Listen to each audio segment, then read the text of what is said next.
Good morning, Adam.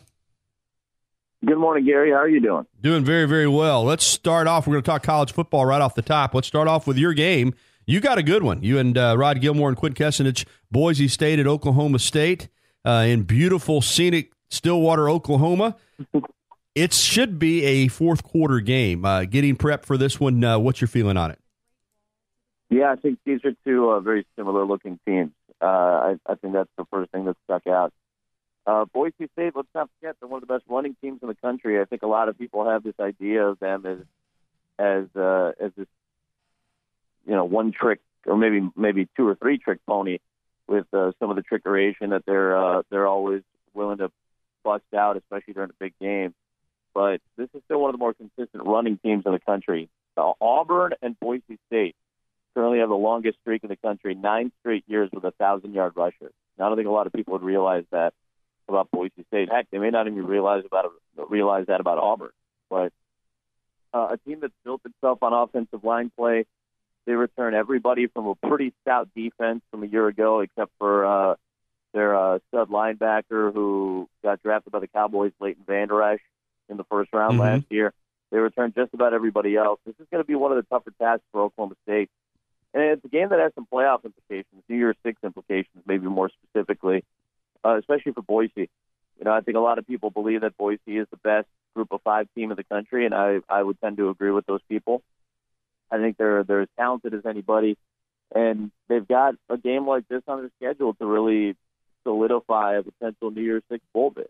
I mean, when it comes down the wire, if it comes down to, say, UCF and Boise State, a win over Oklahoma State like this, if Boise State were to pick it up, that's going to go a long way into helping bolster their resume to maybe go to a New Year's Six and maybe a very, very, very, very, very outside shot at being considered for the playoff.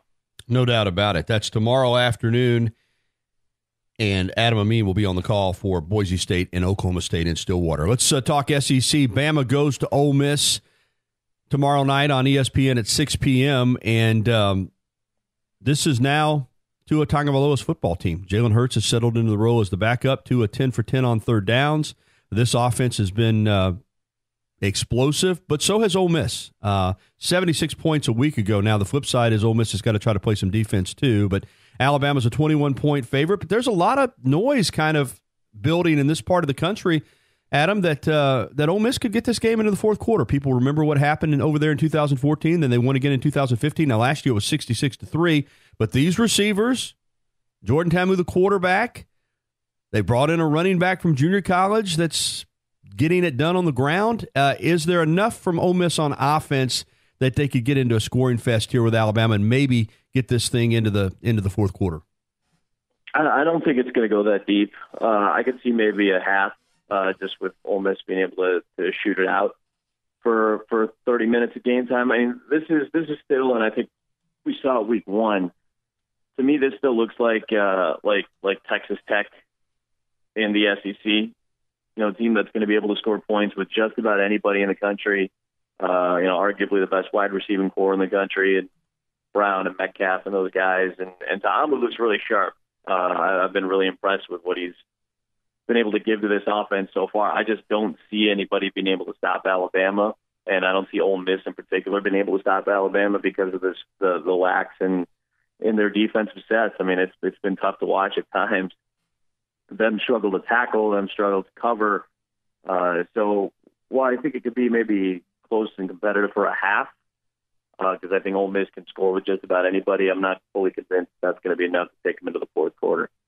What do you think of how Saban and this offensive staff are using the quarterbacks? It's Tua's team, but Jalen has played extensively in the first 2 games, in the first half, second half as well, and really played well against Arkansas State last weekend. Do you think that will continue, and now that we're into SEC play? No, I think outside of maybe a package for Jalen, once you get into some of these tighter SEC games, more competitive SEC games, I think this is still going to be Tua's team in the fourth quarter. And I don't see it necessarily happening for a while. I could see them being able to mix Jalen in and out until this schedule gets a little tougher. I'll be curious to see what it's going to look like next week against Texas A&M. But I just feel like there's enough evidence now for Tua to just let him run the show, and unless it's a very specific sub package for Jalen Hurts, I don't know how long you can keep this thing going. Obviously, if you have a blowout game in the fourth quarter, well, then you're going to play some of these guys more, and you're going to play Jalen Hurts a little bit more in the third or fourth quarter. And I know he wants to get him in for some meaningful snaps, but at the same time, I feel like eventually you're going to get to a point where you don't want to take Tua out of a rhythm. You don't want to take him out of the flow of the offense. And you're just going to have to say, this is your team. Go run the show, especially when you get down into the fourth quarter. And it's a tight game, and you don't want to ruin the flex of the offense. I think that's going to be a decision that Nick Saban's going to have to make, and eventually I think it's going to be the same decision that a lot of other coaches have to make when they run a 2 QB system. Gotcha.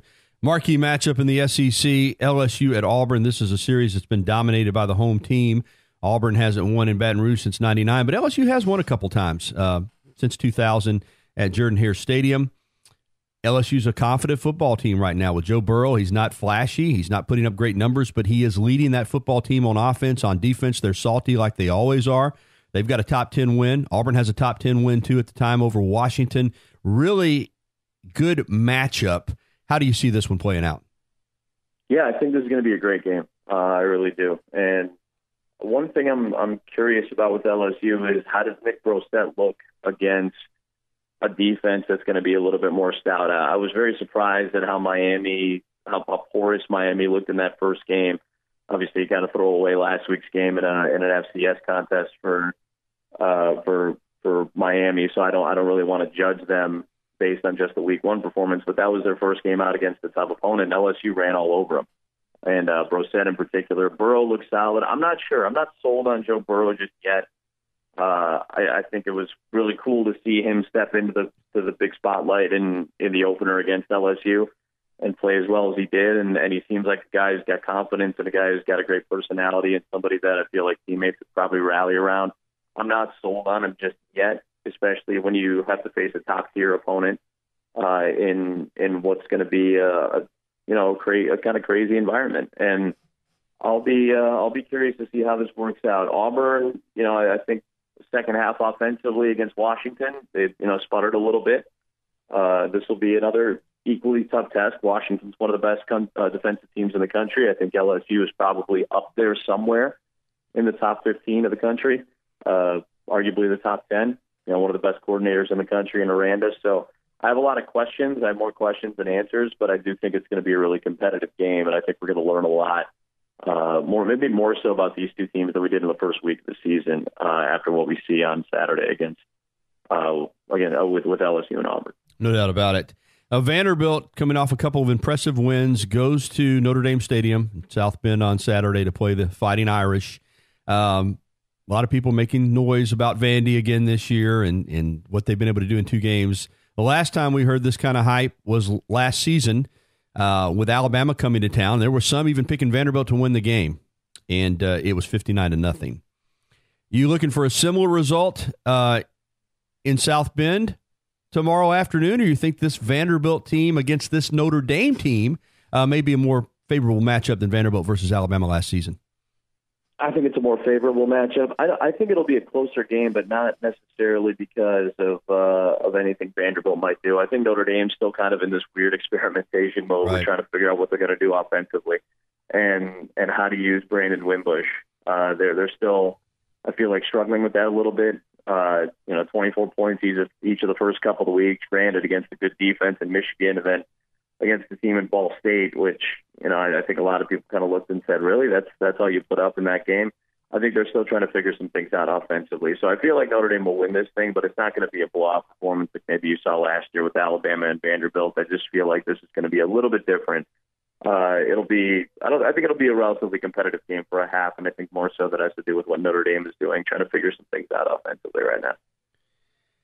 Hurricane Florence has been downgraded to a level 2, but still, it's it's causing issues, and certainly for college football along the Mid-Atlantic area, there have been cancellations and postponements. You look at a team like South Carolina, which got blown out last week at home against Georgia in a game which they had high expectations that they would have a chance to win. They did not. They're scheduled to host Marshall. It's postponed.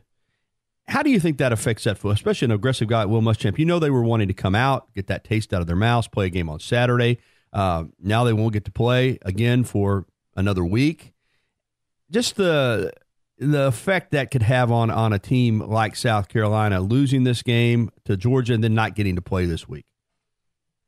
Yeah, I think it's tough, obviously, especially as an 18 to 24-year-old kid trying to get as many reps as possible when you've got some expectation on you and you've got a certain level of standard you want to meet this season. I think that's definitely tough. I feel like at the end of the day, we all believe it's the right decision, and I think obviously all the schools are trying to do what's best for them and for the people in the surrounding areas. But I think there is, just strictly from a competitive football side, I think that's tough. I think this is a team that probably needs some reps, needs some high-quality reps. And by the way, Marshall, a pretty good team. Pretty good team in a group of 5 that I think was going to make some noise this year. So I feel like that would have been a nice test for South Carolina, especially coming back after a Georgia game where, they got slowly beat down, and kind of tenderized in that game a little bit, a slow trot towards the end of what was a bit of a longer game. So I think that would have been good to have those reps, but obviously we all think it's the right decision to make. And I still feel good about this South Carolina team. I think their experience at quarterback, their experience at the skill positions, getting some of these guys back from a year ago. And, I think defensively they still have to make some improvements. They lost some talent from last year's team, but I have some good vibes for this South Carolina team. I still feel like they have a chance to establish themselves as maybe the second best team in the East. We still have a lot of questions in that division. What's Tennessee and Florida going to look like going forward after Florida lost last week? We'll see that matchup next week, if I'm not mistaken. That'll be Florida, Tennessee next week. It'll be interesting to see how those two teams come out. Georgia's got a bit of a lighter schedule right now. We'll see how South Carolina can establish itself as potentially the second best team of that division. Couple NFL takeaways. Week 2 underway last night. The Bengals beat the Ravens. Week 1, from my standpoint, and I did go to a local watering hole and watched a lot of Sunday NFL. It was sloppy, tons of flags, a lot of miscues. I'm wondering, Adam, if you agree with me that the collective bargaining agreement with the teams not having nearly as much control over the players in the offseason, and even though there are 4 exhibition games, a lot of times the starters don't play. It feels to me a little bit like that first week, and maybe this week too as well, they're real games, they count, but it's almost like an exhibition season at these teams, the teams that are really going to be playing, these players are trying to kind of come together and find their way. And I wonder if you feel the same way, that the play is sloppy because these teams just aren't quite ready to go out there and perform at a high level in weeks 1 and 2. Yeah, I think that's part of it. There was a little bit of a mini controversy in Chicago with Matt Nagy. And I did the preseason games this year, and we were getting ready for the second to last game against Kansas City, which is typically the dress rehearsal game where you have your starters play into the second half. And Matt Nagy announced the night before that the starters weren't going to play in that game, and said, I like what we did in practice. We've had a ton of reps, and obviously the Bears were together a week earlier than other teams because of the Hall of Fame game. So they got a chance to be together from, I think, mid-July on, and skip that second to last preseason game for the starters. So when Matt Nagy shows up in the press conference after blowing the game against Green Bay in week 1, he says, we could have used a little bit more time in the preseason. And it's like, you know what? It's an experimental thing. You're trying to figure out how much these guys want to play, how much they can play, what's the best setting and scenario for them. But all that being said, the reason for the preseason is so that you're ready to play in week 1. And I think part of it too is officials. They're trying to figure things out in terms of calling some of these new penalties, particularly the helmet rule. I think the mechanics of a lot of things have to go. I don't think people really realize how much goes into a football game with everybody involved: coaches' communication, referees, their communication. They're getting used to the new adjustments and rule changes and things like that. And obviously what the players have to do to execute a new game plan every single week. So there is a lot that goes on. So there's so many variables. Naturally, there's going to be some sloppiness. But I feel like, I'm all for it, especially if the CBA will allow for it, which I don't think it's ever going to get to because I don't think owners want to give up the revenue. I'd be happy with just cutting out the preseason or maybe 1 exhibition game, maybe even 2. at this point, and just playing a regular 16-game schedule. I just don't think that's ever going to happen. I think that'd be better for the players. I think it'd be better in terms of safety, in terms of preventing injury, and just saying, you know what, screw it. You guys have 2 games to get it together, and then we'll go play the preseason, or I'll go play the regular season. And I don't know if that's ever going to happen. I just don't think the owners are going to let revenue slip through their fingertips. But that would be my preference, I think, from here on out. I don't know if it'll ever get there. Since you brought it up, your Chicago Bears, 20-0 lead at Green Bay, and then Aaron Rodgers came in and did his thing. I know it's just one game. I understand that. There's 15 to go, and the Bears look really good for 2.5 quarters. But it's against their rival. They were on the road. They had them down. Looked like they had them out. And, you mentioned Matt Nagy making his debut as head coach. And to lose that game the way that they did, is that something that can carry over at all? Or in the NFL, they're just so used to turning the page that you don't think there'll be any residual for the Bears going forward? I'll be curious about that, especially with Matt Nagy as a play caller. I think he got a little bit conservative in the second half. And remember, this is the same offensive coordinator that was calling the plays last year for the Kansas City Chiefs. The last game that the Chiefs played was the wild card game against the Titans, and they blew a lead in that game too, 21-3 at halftime. They lost 22-21. Granted, a couple of fluky plays happened in that second half, but they didn't score a single point in the second half of that game. They only scored 6 in the second half against Green Bay. I understand that those aren't the only 2 games he's called. He called games in the latter half of the season last year for Kansas City, but it's hard not to correlate those things. The last couple of games, second half play calling, the conservatism of it. I think the kind of taking your foot off the gas pedal is going to be something, and was something I was questioned all week in Chicago. So I'll be curious if he learns from that. I think that's going to be an important learning experience for him. I agree that a lot of coaches have a tendency to just turn the page. Matt Nagy's has only been a head coach for one regular season game, so I'm not sure if he's emotionally ready to just turn the pages yet. I think this is going to be something that'll stick with him for a little bit. Real quick thought as we're getting up against the clock on Buffalo. Everybody in the NFL seems to understand Nathan Peterman's not a starting quarterback except for the Bills. They trade A.J. McCarron. They run Peterman out there. He had a first half against the Ravens very similar to the one he had last year against the Rams. Horrible. So Allen's the guy. And I'm getting to wonder if they traded McCarron just to make it easier to go ahead and play Allen. What do you think of that whole Buffalo Bills quarterback mess? Yeah, I mean, we see that on a consistent basis now. I mean, even to set up a backup slot for a guy that you think might have a future in this thing. I mean, the Packers got rid of Brett Hundley and traded for DeShone Kizer. I think that's one example of guys trying to set him up for the future. Who knows how long Aaron Rodgers is going to play? I think that might be the case in Buffalo as well. I feel like when you draft a quarterback with a top 10 pick, your plan is for him to play. Otherwise, you've wasted a draft pick, and everybody's going to be pretty upset about it. But I think you also need to give him some time, and you can't go into a game week going with a quarterback unless you feel pretty confident in him. And I think that was probably the biggest issue, was a little bit of the learning curve and just getting up to speed. And Josh Allen missed some reps in the preseason as well. So I think that has to do with it more than anything else. But I feel bad for AJ. I thought this was going to be a chance for him to get his spot, to get an opportunity, and I think they would have been actually in decent shape with him over Nathan Peterman, and obviously getting Josh Allen ready. This was always going to be Josh Allen's team. It's just kind of disappointed the way that they've had to kind of flutter about trying to figure out how they're going to use him. All right, we're running out of time, but I wanted to get your takeaway on the Braves. I'm shocked. I mean, I just never thought this year would end in a division title, and they're running away with it now, 7.5 up. Phillies are fading fast. What do you make of this baby Braves team going to win the division this year under Brian Snitker? I mean, incredible. And for Brian to do it, I mean, guy who's been an organizational guy, and the guy got his opportunity a couple of years ago, and they stuck with him, and it's looking like the right decision for management of these young guys. And the thing that we've been discussing all season long, Gary, is whether or not they can sustain. And I think they've proven to a lot of people that they're ready to sustain. And can this happen year over year? We'll find out. Everybody's going to have, at some point, they're going to have some slumps. They're going to have some offensive issues. But, I mean, to go out to beat Arizona the way they did, to be as competitive as they have been against some of the better teams in the National League, and to have this opportunity closing in on 8 games up with a few weeks left in the regular season, I mean, I think this is your manager of the year in the National League, frankly. I think Brian Snitker is your manager of the year. That's how impressed I've been with this type of job. Wow. Finally, and I guess I better keep this to a yes/no. Serena Williams charges of sexism from the U.S. Open to chair umpire Carlos Ramos.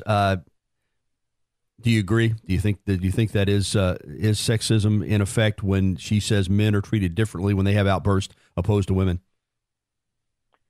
I would agree with Serena in that regard. I think men are treated a little bit differently. I think they're given way more leeway than women are. Did her outburst earn in a vacuum? Did her outburst earn at least some form of penalty? I think so. You can't throw rackets and break rackets and go screaming at the chair umpire, but I think men have gotten away with a little bit more at times as well. And so I think in that regard, I would tend to agree with Serena. All right, I will pick this back up next week because I want to get into the whole debate about purses and everything else, women versus men. I think the women need to play best of 5 sets then if they want equal money. But we'll save that for next week. So good to hear from you, Adam. Boise State, Oklahoma State tomorrow, 2:30 Central on ESPN. Thanks a lot, my friend. Thanks, buddy.